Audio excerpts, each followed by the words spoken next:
What do you mean? We definitely didn't just record something right before this and we're wearing the exact same outfits. What do you mean? No, I changed. I'm not wearing the same thing. What? No. God damn it. This is Oh, fuck, you're not. God damn it, Jack. Go really quick. No, it's fine. I don't care enough, if I'm being honest with you. It Anyway, is well, nearly 11 p.m. not for me. It's only 8. Anyway, Same idea. Yeah. yeah. Anyway, welcome back to the Cup, the currently unnamed podcast, where we put the tea intros, where we put the tea in reality, and you can always come to us first to quench your thirst.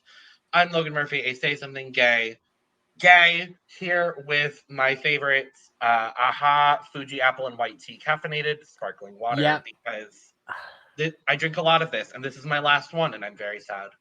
Oh, that is very much something I'm considering on getting. Honestly, highly Basically, recommend. Okay. If you're listening to this, hi. Oh, I would Sponsor. Scream. But I would scream. but yeah, no, Aha is so good. And anyway, my name is Jack. I am a college student, Twitch streamer, coffee addict, game designer, and a complete fucking mess. And Lana is currently Stuck in Italy. She's still stuck in Italy on the Mega Leg, so she ain't gonna be here, Mega unfortunately. Mega leg. I had to take that out of our ticker banner because it still said Mega Leg, and I was like, it's not the Mega Leg anymore. It's always the Mega Leg. Mega Leg. Yes, we are coming off of the Mega Leg. And episode 5, Amazing Race 34, we are headed for the first time ever on Survivor to the Kingdom of Jordan. Yay! I thought, all things considered, I thought this episode was incredibly straightforward. However, I liked this episode for the scenery because, this good God, this is a gorgeous beautiful. Country. Gorgeous. Absolutely beautiful. And I have a fun personal anecdote because I actually have a friend who's from Jordan. Oh. Who just moved to Arizona for college, but he's from Petra. And so when it was announced that they were going to Jordan, I was like, I hope they go to Petra.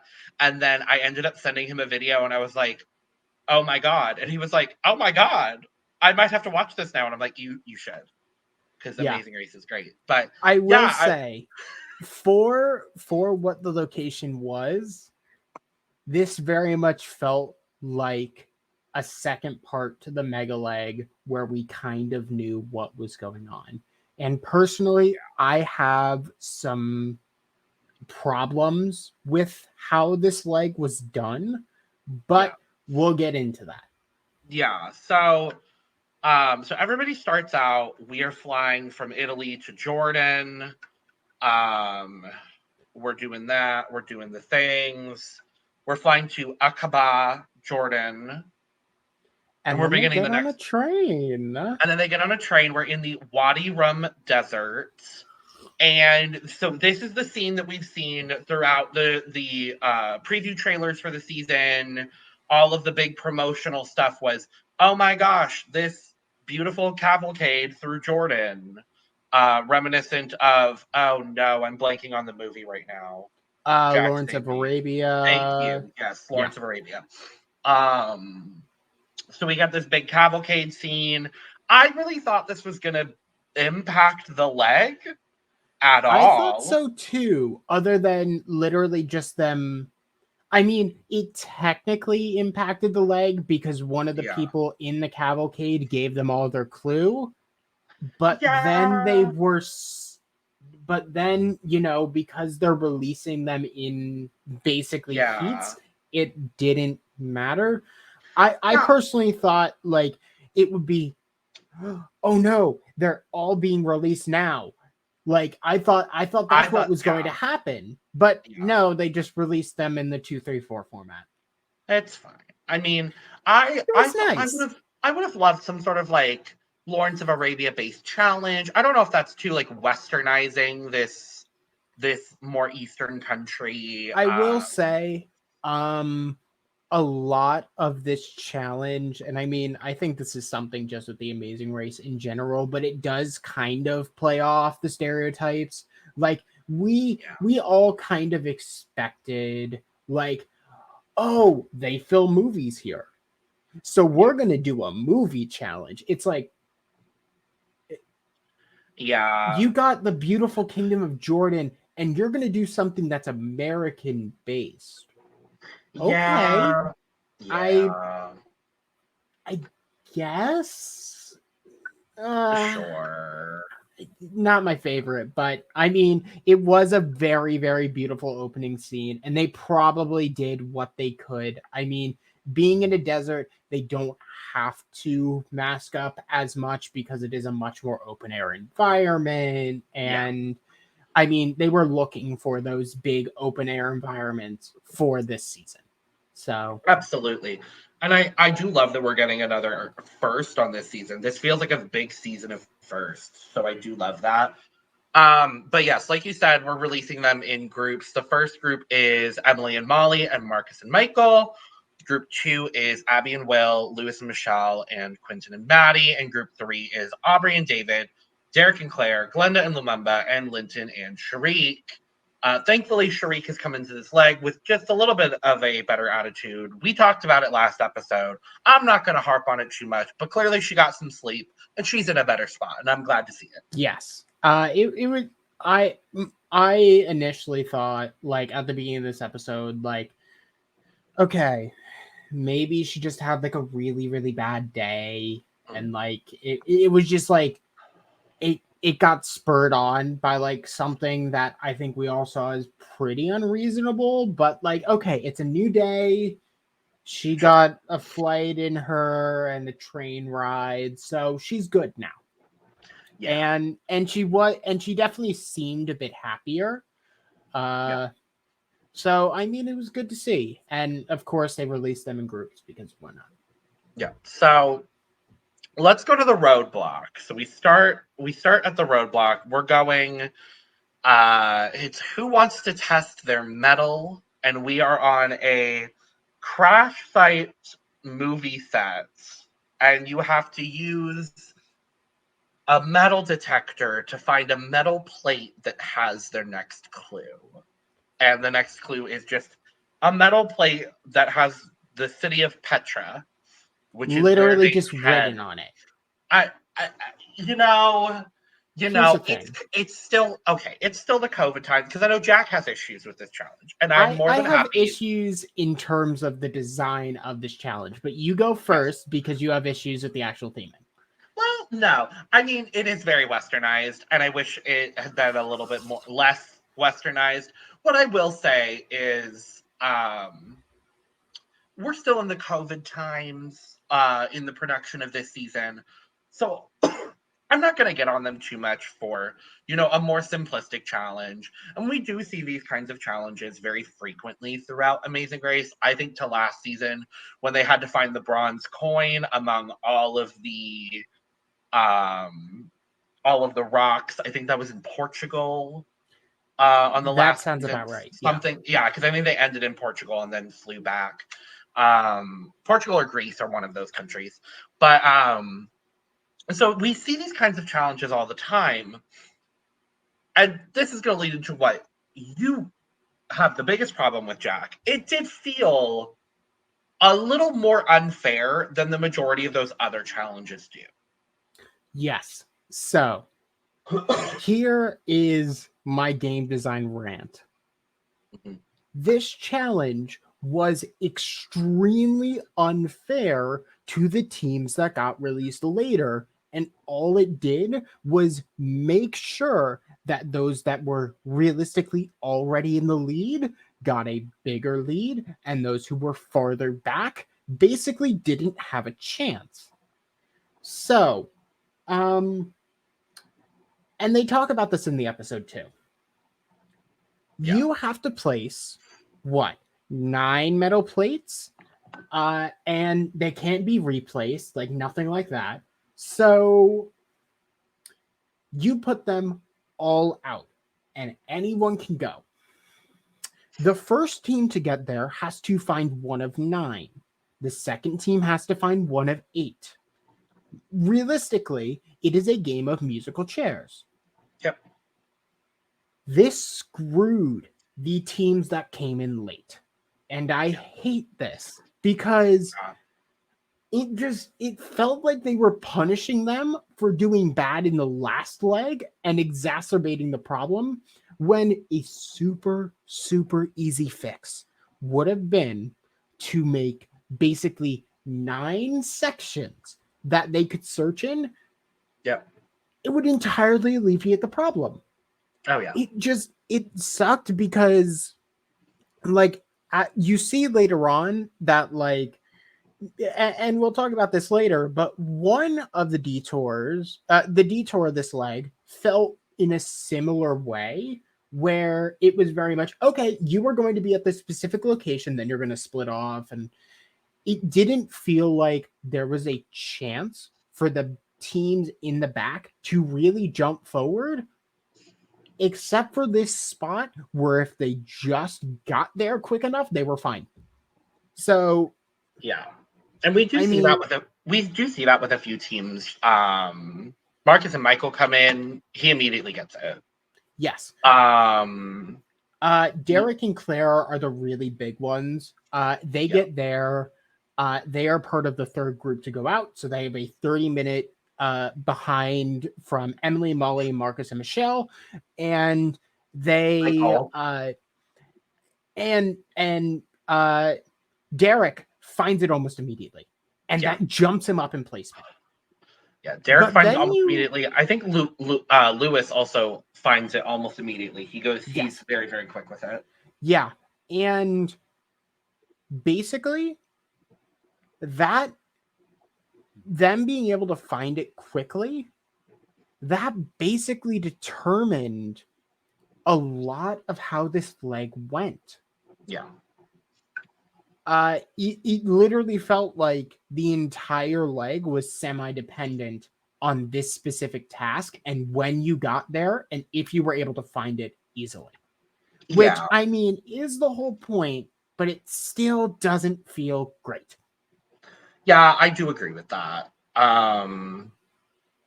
But what are we gonna do? Yeah, we move on because there's nothing else we can do. They get the stuff from the treasury, and it says Petra, and they check with the guide, and they say, "Yeah, go to Petra," and they go to Petra. I do love that this whole leg they had drivers, so we're not just aimlessly driving through the deserts of Jordan. I did really appreciate that. But so we are going to Petra. We have to find the palace tomb, where we get the next clue, and that is the detour for the episode being Camel Caravan or Palace Puzzle. Now, with Camel Caravan, you have to carry 4 bags of hay and a couple of pots of water from a cistern to some camels. Feed and water the camels, and then you get your next clue. It's a very traditionally physical sort of challenge that we see. And Palace Puzzle, it's just a slide puzzle. It's just a slide puzzle. It's literally just a slide puzzle. Like, there is nothing else besides it literally being a slide puzzle there. I want to highlight specifically Claire in this slide puzzle, because Claire has, for lack of a better term, and I love Claire, so this is no shade to Claire, but Claire has been struggling in some of the challenges so far, specifically the roadblocks. We've talked about it. This is literally her roadblock. This is her bread and butter. Like, she was like, oh, slide puzzle. Boom, boom, boom, boom, boom, boom, boom, boom, done. So not only is Claire an AI engineer, so she does this stuff all the time, she's also played orgs before. And if you've ever played an org, you've played a slide puzzle. And especially, I lost one. I'm so sorry. I've literally given a presentation on slide puzzles because I got to know them so well from orgs. This is not a joke See, either. the one that messes me up is always the Tower of Hanoi because I lost a really important challenge to a Tower of Hanoi. And then the next game I played, I won an HOH doing Tower of Hanoi. And I was like, how am I doing this? What is this? It's quite literally just like learning things. I will say really quick, because I did look it up because I was very curious. From Wadi Rum to the palace where Petra is and all that is about a 2-hour drive. Yeah, they said it was like hour and a half, 2 hours, something like that. The one thing that confused me now looking at that, they showed teams in Petra and then seemingly went back in time to show teams at the treasury. I don't like in the Wadi Rum Desert at the treasury. I don't know if that is actually accurate to the time. Well, but it was bad. Let's talk about Linton and Sharik then for a second here, because Linton is having a problem with this roadblock. He is, he is off just standing on some rocks. He's taking his time. He's doing his thing. And this kind of challenge is like an equal part efficiency and speed. Yeah, we saw Marcus literally be like, okay, I'm marking to make sure I'm not touching anything that I already did before. And as one of the first teams there, I thought that was such a smart way to track everything. Yes. But we see like Lamumba and Linton when there aren't many tiles left. Yeah.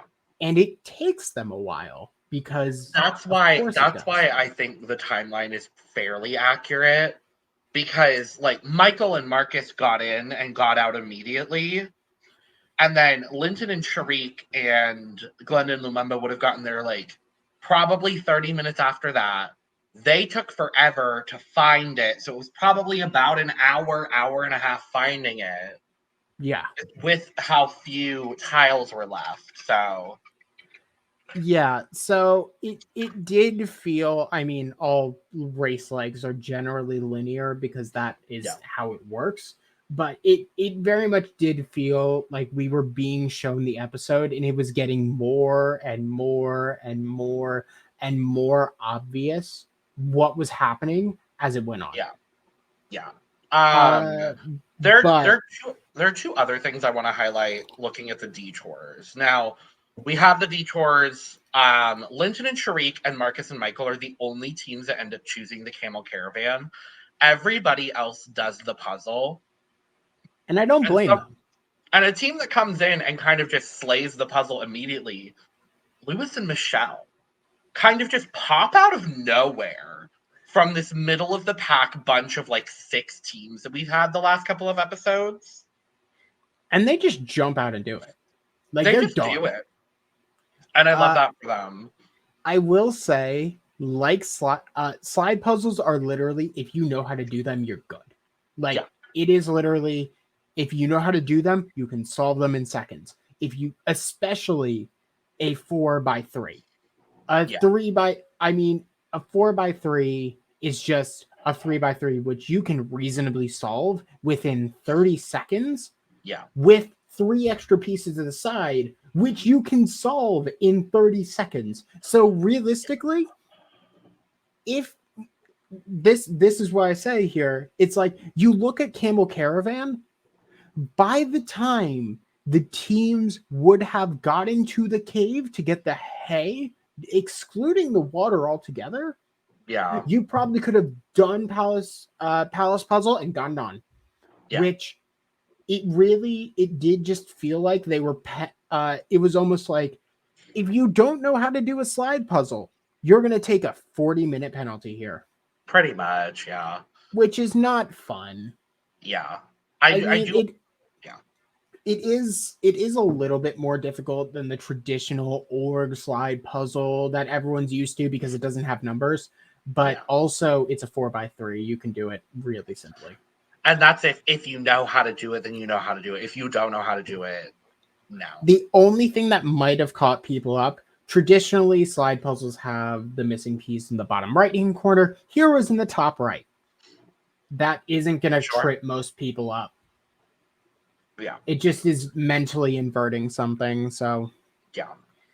We also see our winners of the Mega Leg, Emily and Molly, dealing with a little bit of an issue. I think it was Emily is having a pain in her, like she's having leg pain. She's kind of hobbling through the leg. It does ultimately end up affecting them. Along with them getting lost on the way to the Palace Tomb once they enter Petra. They end up getting turned around, and a couple teams pass them. But realistically, it's not going to hinder them too much. Yeah. Because by the time teams are finishing the leg, I would believe that Linton and Sharik are just getting out of metal. Probably. Like, so it's not a question what's happening here. No. But I will say, we got a foot race. We got a foot race. I loved to see it. I was like, oh my God, there's suspense. There's suspense. We have Lewis and Michelle. We have Derek and Claire. They're running. They're fighting. They're doing the thing. And then Claire falls.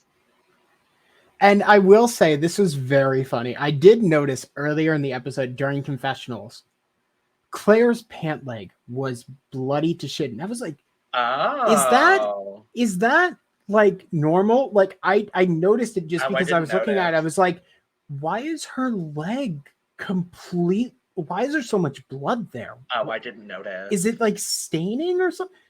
I didn't realize that actually was what had happened until she literally falls from like, oh, there it is. Yep. So we end up with Lewis and Michelle coming kind of out of nowhere to win the leg. $5,000 each. Good for you. Yeah. And I will say, they did actually do a nice bit of foreshadowing where earlier in the episode they were like, okay, Lewis and Michelle had a confessional where they said they were manifesting a win and what they would do and what prizes they would get. And that really paid off. And that was honestly a really sweet moment of Michelle breaking down in like really happy tears. Very emotional, I'm so happy that we did this. Like it was probably a huge confidence boost to them. And I was super happy to see it.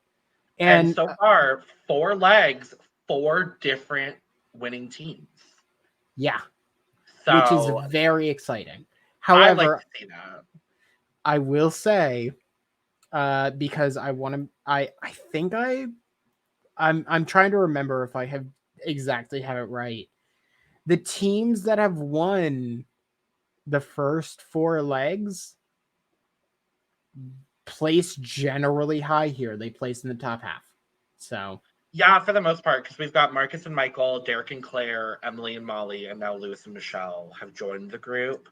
For the most part, I mean, Lewis and Michelle have been middling a little bit, but overall they're doing pretty well. I was really happy to see from like a super fan perspective that Michelle was like, this is something I've wanted for so long. I feel like I'm getting to know them, which I really like. Because at this point, up until this point, really the only like personality things that we've been getting from them is Lewis saying mega leg. And so it's like I appreciate seeing a little bit more of them as a team. And then obviously we have Derek and Claire checking in right after them, which I mean, a lovely bounce back for them. A lovely bounce back for them.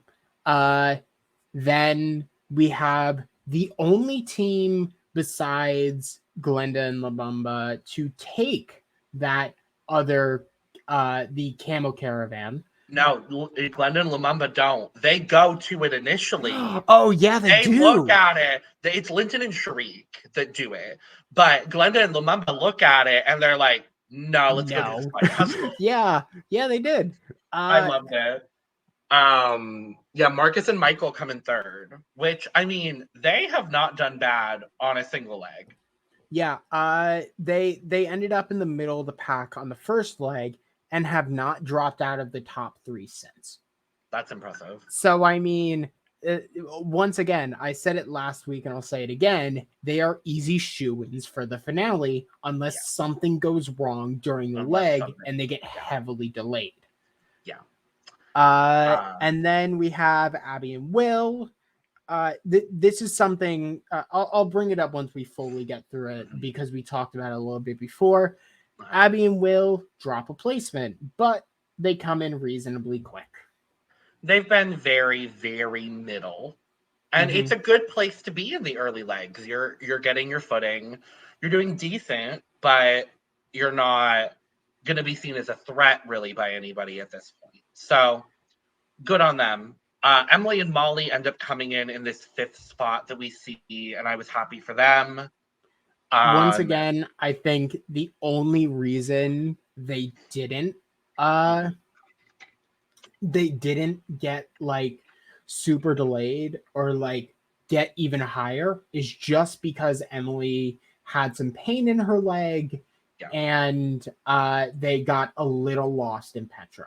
I think realistically, if both those things hadn't happened, they would have been in the top 3 at least. I think I agree with you. Then we have Quinn and Maddie, who once again just drop a placement. They did once again solid. Perfectly fine. Yep, perfectly fine, perfectly solid, all of that kind of stuff.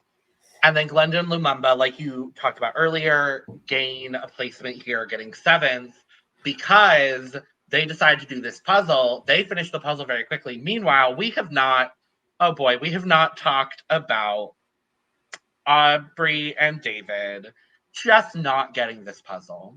They are just not getting it. This is the thing. This is why they had the other option. Because if you do not know how to solve a slide puzzle, you will make the same move over and over and over and over and over and over and over again until you eventually figure it out. Yeah. And that is why it is put up next to the caravan. Because if you consider the two of them together, they're equally timed tasks. Yeah. However, if you know how to solve a slide puzzle, they're not equally weighted at all. Yeah. Yeah. So Aubrey and David do come in ultimately in 8th, and to no surprise really at all, we lose Linton and Sharik. Like we've been talking about, it was kind of just foreshadowed the whole episode. This whole episode felt like a foreshadow. With the Lewis and Michelle confessional, with Derek and Claire feeling a lot more confident, boom, top 2. With Linton and Sharik just not getting the roadblock. I'm not surprised by the done. Yeah. I mean, here's the thing. If you generally look at the placements of the end of the Mega Leg and exactly, and this leg, notice how similar they are. It is one person up or one person down. Marcus and Michelle drop 1 placement. Abby and Will drop 1 placement. Quinn and Maddie drop 1 placement. Glenda and Lumumba go up 1 placement. Aubrey and David drop 2 placements.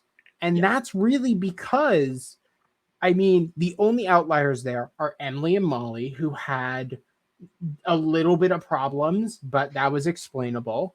Yeah. Derek and Claire, who jumped up very quickly because they got exceptional performances. Yeah. And I mean, Aubrey and David is the only other slight outlier, but they just kind of just dropped a little bit because the other 2 jumped up. Yeah. That's ultimately the problem I have with this leg. I love this leg. I love the aesthetics of this leg. The actual content of the leg itself, no. Well, don't worry, Jack, because we've got another leg in Jordan next episode. That is something that I'm very, very happy about, because maybe I'm gonna pray maybe. They very much were like, okay, we don't have an extra leg. We had to drop a country last minute, a border closed somewhere. We just have to do something for 2 days in one location. Okay, we can go to Jordan. Like that's honestly what I think, at least what I hope happened, and that the train ride was intentional and they were supposed to do something, but they had to pull back and they did this like whole mix. Well, So we saw in the second half of last season, they started doing this 2 legs a country situation. Again, COVID restrictions, totally understandable. I'm cool with it. I do also want to point out episode 7, we don't have the location, but we do have the title. And the episode is called It's Simply Medieval, which makes me think France, because I know France is on the list of countries we're going to. It makes me think France, and then I know the other country we're going to is Iceland. If it's either France or Iceland, it's France.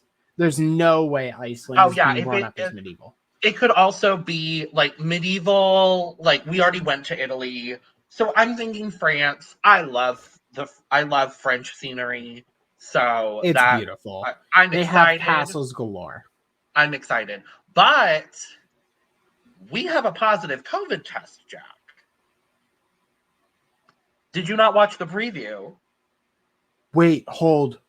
So they didn't watch the preview. Okay, yeah. Okay, wait, no, my brain shut out because I was like, wait, hold on. How did you get this info? The preview is almost exclusively Jeff on the phone with Phil. Oh Lord. Phil.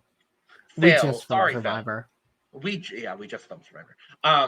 Phil on the phone saying we have a positive COVID test, and that's where it cuts. So, like, it could be a contestant. It could be a crew member. Regardless, they're going to play it up. So, I'm excited to see what happens. I hope we don't lose a team. What I assume, unfortunately, because you say that, I think we're losing a team. I'm not sure who. And I don't want to say this because I feel like we're in the same. We have the same wavelength right now. We're not putting that in the universe. We next week, if it happens, we're both going to look at each other and just groan. Because if it happens, I'm not gonna be happy. And I don't want to see anyone taken out from COVID again. We have 4 teams not be able to come back on the last season because of COVID. So, you know what? No. I'm going to manifest something else. They obviously can't bring back like Caro and that team, but maybe they'll bring back a team that was on season 33 but had to drop. Look, I'm trying to manifest something else other than that scenario. I'm gonna manifest something different. I'm gonna manifest that it was whoever was supposed to be the local person from Jordan that was supposed to be standing with Jeff at the pit stop, because Jeff was by himself this episode. I like that. Also, did you notice that the pit stop map, they moved the map at one point? Because I think it was like the 4th or 5th team that arrived. It was just suddenly in a different location. I think it's because Claire fell.